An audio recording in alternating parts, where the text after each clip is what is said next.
बहुरंगी मुंबईच्या घडणीचा इतिहास फार मनोरंजक। मुळात मुंबई हे भारताचं प्राचीन शहर कधीच नव्हतं आणि भारतीय ग्रामव्यवस्थेच्या व्याख्यात बसणारं गावही नव्हतं।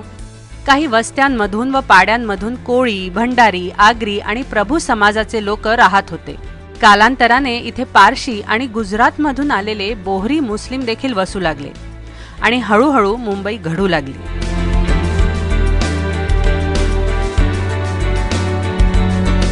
हे बोहरी नेमके कुठनं आले, कोण आहेत हे बोहरी, असे अनेक प्रश्न आपल्याला पडतात। त्यांची काही माहिती काढल्यानंतर असं लक्षात येतं की हे जगभरात यांची संख्या खूप कमी आहे। त्यातले काही भारतात आहे आणि थोडेसे मुंबईत। आज मी या समाजाबद्दल जाणून घेण्यासाठी दक्षिण मुंबईत चाललेले आहे। समजून घेऊया बोहरी समाजाबद्दल। महाराष्ट्राच्या समाज जीवनाशी एकरूप झालेली ही बोहरी मंडळी सुसंस्कृत, सौम्य व मृदू वर्तणुकीसाठी प्रसिद्ध। याचं कारण बोहरी समाजात धार्मिक विधींच्या सुरुवातीला किंवा प्रवचनाच्या सुरुवातीला एक संदेश दिला जातो। तो म्हणजे तुम्ही ज्या राष्ट्रात असाल, ज्या भूमीवर असाल, त्या राष्ट्राशी, त्या भूमीशी प्रामाणिक असलं पाहिजे। हा संदेश त्यांचे धर्मगुरू देतात आणि आज जगभरातला हा समाज तो आचरणात आणतो। भारतात आलेल्या या दाऊदी बोहरा समाजाचे येमिनी हे मुख्य उगमस्थान असले तरी इजिप्शियन, आफ्रिकन आणि भारतीय संस्कृतीच्या मिश्रणातून ही बोहरी संस्कृती आकारास आली। बोहरी समाजाची मूळ भाषा ही उर्दू, गुजराती, पर्शिया यांच्या मिश्रणातून तयार झालेली। महाराष्ट्रात हा समाज पेशवेपूर्व काळापासून आलेला। या समाजाचं मुख्य उद्देश होता व्यापार, त्यामुळे इतर घडामोडींमध्ये त्यांना कधीच स्वारस्य नव्हतं। याच समाजाबद्दल जाणून घेण्यासाठी, त्यांच्या संस्कृतीबद्दल आणि त्यांच्या खाद्य संस्कृतीबद्दल जाणून घेण्यासाठी मी आले आहे दक्षिण मुंबईतल्या बोहरी मोहल्ल्यात। पाहूया।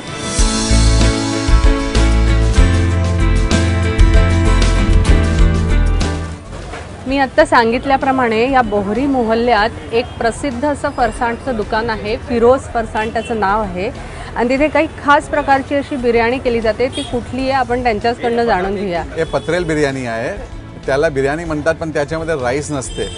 ये राइस बिगर की बिरयानी है। आप इसको डायरेक्ट ऐसे भी खा सकते हो, रोटी के साथ में खा सकते हो या ब्रेड के साथ में भी खा सकते हो। एंड इसको हम लोग कुक करते हैं एवरीडे विद और संडेज के दिन स्पेशली इसको चिकन में बनाते हैं। और क्या क्या खास रहता है यहाँ पे? एक दूसरा एक पात्रा भजिया है हमारे यहाँ का। दिस इज ऑल्सो वेरी टेस्टी। बहुत ही एक माठ करके भाजी आती है उसका बनता है। अच्छा, माठाचा जो माठाची भाजी असते, हां ते पाणी असते। क्रिस्पी भजिया असतं। या शुअर। मस्त आहे, क्रिस्पी असं छान कुरकुरीत। हे भजी तुम्हाला वेगळं आहे, कुठे मिळणार नाही तुम्हाला हे भजी। ही भजी कुठेही मिळणार नाही असा त्यांचा दावा आहे, त्यामुळे तुम्ही नक्की इथे या आणि ही भजी निदान चाखायला तरी या। हे किती वर्ष जुनं आहे दुकान? हे करीब 80 वर्ष झाले, 80 इयर्स। 80 to 85 इयर्स हो गए। आणि तुमची पिढी किती आहे? तिसरी पिढी आहे, थर्ड जनरेशन। यांची ही तिसरी पिढी आहे हे फिरोज फरसाणचं दुकान चालवणारी। पिढ्यानपिढ्या हे चालत आलेले हे खाद्यपदार्थ आहे। आपण ही पात्रानो बिर्याणी जी आहे ती बिर्याणी म्हणतात, पण ह्याच्यात राईस नसतो, कारण इतर बिर्याणींमध्ये आपल्याला राईस बघायला मिळतो। हे एक वैशिष्ट्य आहे। पात्रानो म्हणजे आपली जी अळूवडी असते, या अळूवडीपासनं ही बिर्याणी केली जाते। आपण बघूया ती कशी तयार केली जातात। त्यांची एक खास रेसिपी आहे, ती आपण जाणून घेऊया। सर, आप वो बताएंगे पात्रानो बिरयानी कैसे बनाते हैं? ये रोल है, ये लीव्स आते हैं, बड़े जो लीव्स आते हैं, आलू वड़ी के जो लीव्स आते हैं, उसको बेसन में रोल किया जाता है और फिर उसको स्टीम्ड किया जाता है। बेसिकली हे अळू वड़ी है। आलू वड़ी। दिस is wrapped in besan, and then this is cut. It is steamed. This is steamed, and then it is cut into pieces like this. Around 20 to 30 pieces of this are cut daily. Okay. And then this is put with the meat or the chicken masala, and then it is cooked. Cooked. Yeah. Sir आप हमें दिखाएंगे कसं तयार करतात ती? Then we have to put this patrel, cut patrel into this. Then we have to cook this for around 10 to 15 minutes okay. with a little water. You have to boil it and then you should close down. 10 ते 15 मिनटं त्या अळूवड्या ह्याच्यात टाकल्यानंतर, चिकनमध्ये टाकल्यानंतर ते 15 मिनटं आपल्याला उकळवावं लागतं किंवा शिजवावं लागतं, म्हणजे ते एक जीव होतं. बरोबर. आणि मग ती तयार होते पात्रानो बिर्याणी. अरे चिकनची पात्रानो बिर्याणी.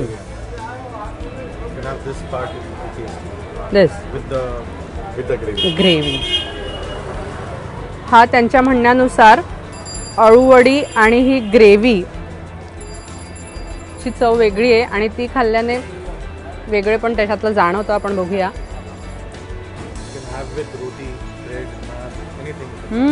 It's really tasty.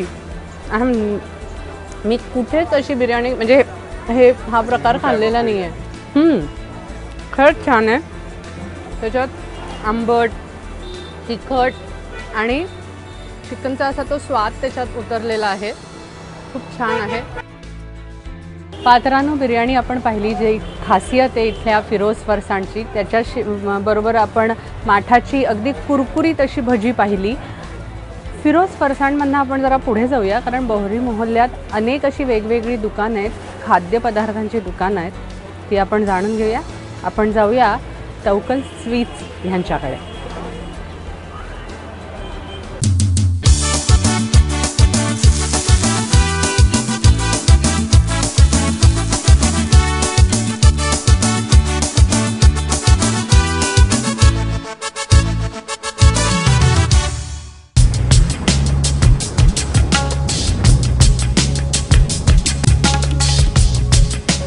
हाय.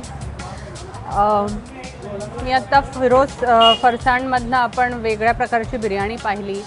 चटपटीत असं थोडंसं खाणं झालेलं आहे. त्याच्यावर काहीतरी गोड हवं म्हणून इथेच या बोहरी मोहल्ल्यात तवक्कल स्वीट्स नावाचं एक खूप जुनं असं दुकान आहे. इथे ही 4थी पिढी आहे. अगदी तरुण आहे आणि ती 4थी पिढीसुद्धा हे दुकानात येते, चालवण्याचा प्रयत्न करते. त्यांच्याकडनं आपण जाणून घेऊया की कुठली त्यांची स्पेशालिटी आहे, काय स्पेशालिटी आहे ती. What's your name? मेरा नाम खोज़ैम है. खोज़ैम जी. आपके ये दुकान के बारे में हमें बताइए कि ये दुकान आपकी ये 4th जनरेशन है जो यहाँ पे है और ये दुकान चला रही है, तो इसकी एक खासियत होगी, एक परंपरा होगी. ये परंपरे के बारे में अगर आप हमें बताएं. एक्चुअली हमारी दुकान हमारे ग्रैंडफादर के फादर ने चालू किया था, तो उन्होंने मिठाई का धंधा चालू किया. मेरे ग्रैंडफादर को बुला लिया. He was young at that time. फिर वो खुद हाथ से बनाते थे दही वड़ा और जलेबी, जो हमारी स्पेशलिटी थी लगभग अर्ली 1950s में. म्हणजे अगदी सुरुवातीच्या काळात जिलेबी आणि दही वडा हे इथे मिळत असे. उसके बाद जब हमारे पिताजी और चाचा जब बड़े हुए तो लगभग 1970 के टाइम पे उन्होंने भी बिज़नेस ज्वाइन किया और फिर उन्होंने अपने तरीके से सब दूसरी जो मिठाई है जो मार्केट में मिलती थी वो सब भी इंट्रोड्यूस किया है, जैसे कि बर्फ़ीज़ है. पर इथली खासियत काय आहे? हमारी स्पेशलिटी ये मिठाई है जो मैंगो मलाई बोलते हैं और ये ब्लैक करंट बोलते हैं, जो मलाई में बनता है और वो हमारा खुद का ही रेसिपी है जो हम लगभग 20 ईयर्स से बेच रहे हैं और हमारा नाम उस पर ही फेमस हो गया अभी. त्यांचं असं म्हणणं आहे की मँगो मलाई बर्फी आणि ही पण ब्लॅक करंट बर्फी ही त्यांची खासियत आहे. थोडंसं चाखून इसको क्या कहते हैं? ये मलाई खाजा बोलते हैं. वो एक्चुअली एक पेस्ट्री की तरह रहता है जिसके अंदर स्वीट मलाई रहता है. ही पण त्यांची खासियत आहे. ती खाऊन बघते. अगदी व्हेरी सॉफ्ट. या it is very soft. It's like almost like a halwa. And it's got pineapple, mango slice and pulp inside. I can taste it. You can have the pieces inside as well. मी अशी आनंदून किंवा तृप्त होऊन गेल्यासारखी मी ती बर्फी खाते. त्याच्यात खरंच मलाई म्हणजे सायच भरलेली आहे जवळजवळ त्याच्यात. आणि आपण हा मलाई खाजा खाऊन पाहूया त्यांचा. ही जी मलाई इथनं पडते ही त्यांची खासियत आहे. खाजा मलाई याला म्हणतात. I should have it. ही म्हणजे तोंडात गेल्यावर विरघळतेही इतकी सुंदर बर्फी आहे, मन तृप्त होऊन जातं. It's really good. Thank you very much.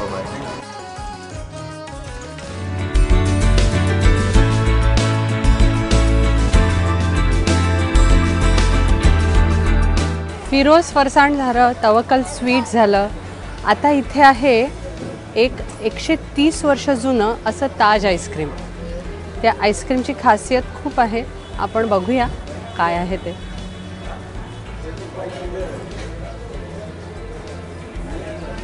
नमस्कार.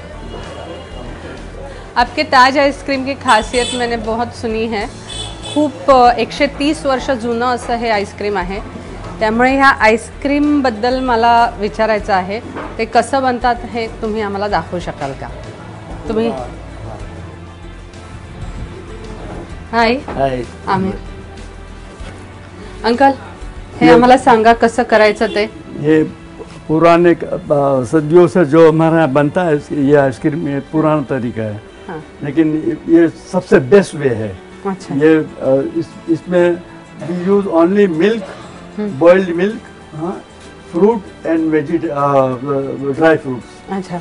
ये लकड़ी का है. ये आउटसाइड ये बैरल है, वुडन बैरल है. ये इनसाइड ये कॉपर है. हाँ हाँ. अभी इसमें ये मिल्क और ये ड्राई अंजीर है, मिक्स किया हुआ है. अच्छा. उसमें भरेगा. अच्छा. और इसको फिलअप करके हाँ. दूसरा आइस मार के और आइस एंड सॉल्ट ओनली हम लोग यूज करते हैं. Ice end salt. Ice end salt उसको टेम्परेचर लाता है. समझा कि नहीं? आइस कूलिंग देता है तो सॉल्ट उसको टेम्परेचर लाता है. बरोबर, अगदी बरोबर आहे. हे अगदी जुन्या पद्धतीने हे आईस्क्रीम हाताने केलेलं हे आईस्क्रीम आहे. आपण आता पद्धत बघूया ते कशी करताय. This is the milk and dry अंजीर और कुछ नहीं है इसमें.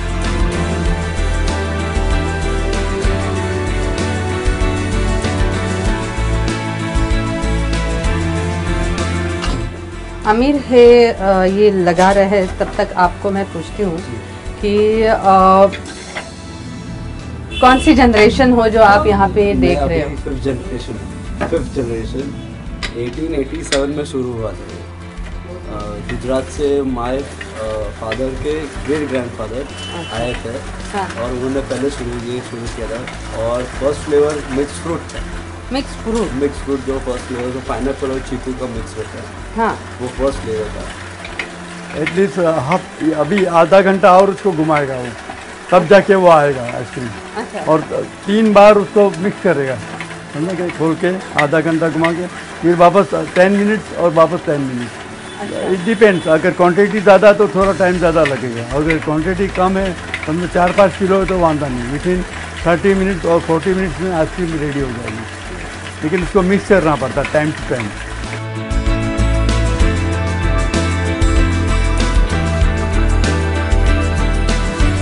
हमारा लास्ट नेम भी आइसक्रीम वाला है.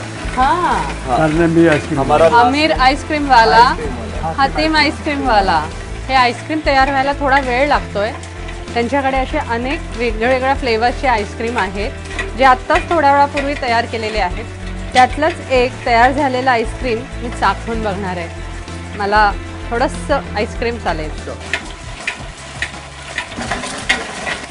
अरे वा, अंजीरच आहे हे. अंजीरच तयार होत आहे आणि आधी तयार केलेला अंजीर मी चाखते.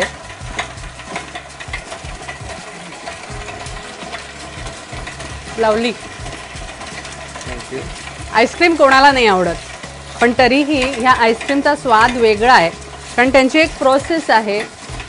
दूध खूप आटवून, दुधाला आटवण्यातच एक मेहनत असते. ती आटवून मग हाताने ते आईस्क्रीम तयार करतात. अगदी जुन्या पद्धतीने. ती चव काही वेगळीच असते. आईस्क्रीम कोणाला नाही आवडत. आईस्क्रीम हे मी संपवणारच आहे. तोपर्यंत Amit, best wishes for your project. I hope you be successful in your project and your business. Thank you so much. I hope you enjoyed that. I enjoyed it truly. Thank you very much. आज आपण बोहरी मोहल्ल्यात आलो त्या बोहरी मोल्ह्यातली त्यांची राहणीमान, त्यांची संस्कृती, त्यांचे खाद्यपदार्थ हे सगळं जाणून घ्यायचा प्रयत्न केला. उद्याच्या भागात आपण त्यांची खास अशी पारंपरिक जेवणाची पद्धत, थाळ ज्याला म्हणतात, ती आपण बघणार आहोत. आजच्या भागात आपण इथेच थांबूया. उद्या परत बोहरी समाजाचा एक विशेष भाग मी घेऊन येते.